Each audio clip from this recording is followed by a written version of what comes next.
While the private sector, yes, did add jobs in August, the overall non-farm payrolls numbers showed Americans continued to lose their jobs, with the unemployment rate rising to 9.6% from 9.5%. But what do the numbers actually tell us about the state of hiring right now? With us now is not one, not two, three experts who are on the front lines of hiring every day to help you understand what today's data means for finding and keeping a job. In the studio, Rob Basso is the owner of Advantage Payroll Services. This is a company with more than 2,000 small business clients. Joni Rugi is founder of TAC Consulting, specializing in workforce trends and strategies. And Ken Wisniewski is an entrepreneur and founder of Webamax. He says he's hiring. Good to see you all. Ken, you're hiring.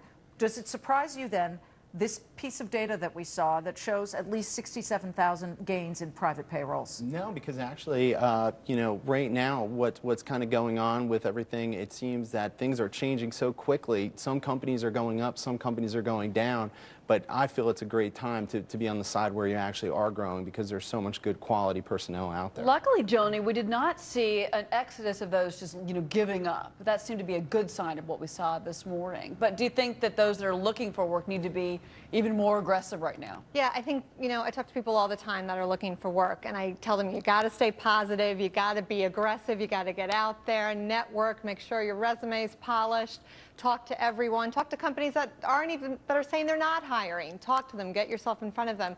It's a very difficult and challenging job market. I think today's report showed us that things are improving a little bit, but it's still slow. So for the job seeker, they really have to be very aggressive right now. Rob, as we said, you represent about 2,000 small businesses. What are they telling you? Because that's the real trench feel. Well, what they're telling us is that they're still concerned and scared. I mean, I've sat with over hundreds of my clients over the past year and a half, and I don't see an appreciable difference in their attitude to the market. Now, these 67,000 jobs that were added, well, that's great. It's not nearly enough to what I would consider a full recovery. Ken, the president spoke this morning about potentially a jobs bill for small businesses. Do you think that that's a good idea? Would you welcome something like that, new legislation? Yes, absolutely. I think even one of the challenges that goes beyond just the payroll and adding people is that so many small businesses feel that if they do add staff, they need to detract from other areas of their business. So by beginning some sort of stimulus or something to give them additional ways to fund different projects and different things, it's a great idea. Okay, but Rob, one of the president's initiatives was to give small businesses a tax incentive if they hired unemployed people. How important is that move? Have you heard from your small businesses that are actively trying to do that so they get the tax bump? Here's the challenge. The challenge with that is if you really don't need the personnel, you're not going to hire them just because of some benefit that you're supposed to get. No matter what. They need to really have the need for these people. That benefit from talking to my clients is not something that they're utilizing.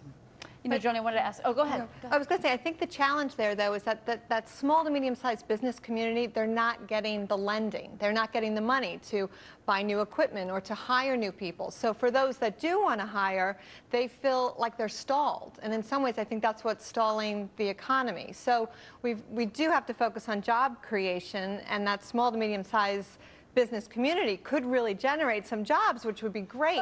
But would a tax break, more tax breaks for small businesses, would that, do you think, encourage them to hire more? I mean, it's the chicken and the egg. If you don't have the business, then you don't want to hire. And, I think the one that's proposed is they're proposing to hire unemployed. I think companies are going to hire the best person they can, whether they're employed or unemployed. This is their company. They want the best talent they can find in their organization. So I'm not so sure about how that would work, but we have to do something to stimulate the small to medium-sized business, community. They have to start hiring again. You just talked about, the fact that you're getting so many good quality people for a certain position.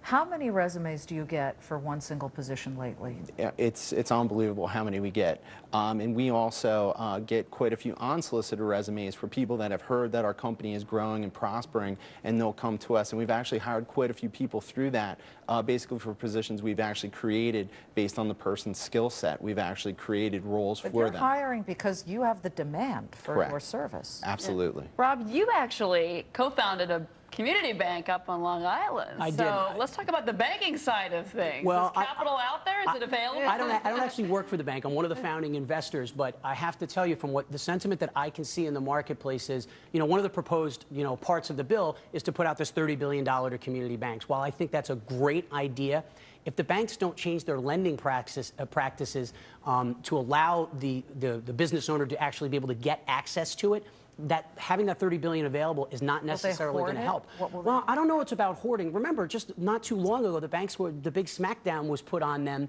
to be careful about how they lent out money. And right now, they're in a retraction period. And now, all of a sudden, this capital is supposed to be available, and they're going to say, okay, we're going to lend it out. I highly doubt the smart banks are going to go back to their old ways and just give it to everybody. If your business is not capable of receiving a loan, here's a quick story.